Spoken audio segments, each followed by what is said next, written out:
Le chantier naval Forillon sera occupé au moins jusqu'en 2020 par la construction de 6 bateaux de la garde côtière. Pour en arriver au résultat final, plusieurs étapes sont nécessaires. En fait, le bateau est fait en 3 modules, si on peut dire en trois parties. On fait la partie arrière qui est faite à l'envers, la partie avant est faite à l'endroit. Et puis ensuite de ça, quand les 2 parties sont terminées, on va les joindre ensemble.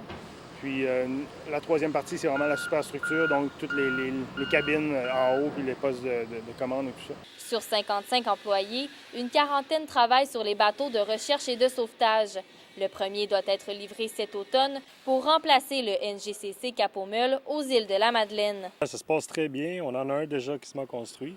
On est rendu aux peintures. Puis là, présentement, on est en train d'en monter un deuxième. Donc, les plates de fond, c'est quand même monté. On est dans le frémage, puis ça, on est dans le montage. Les navires de recherche et de sauvetage sont composés d'aluminium. Ce sont de gros bateaux avec énormément d'équipements et plusieurs technologies à bord. Plusieurs corps de métier doivent travailler simultanément dans des espaces restreints.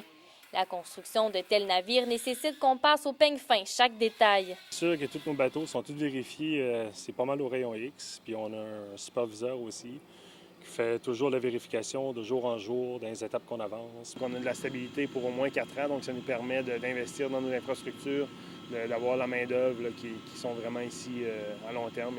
Le ministre Dominique Leblanc a annoncé en avril dernier la construction de 8 nouveaux bateaux. Le chantier naval Forillon croit être en bonne position pour obtenir au moins 4 de ces navires.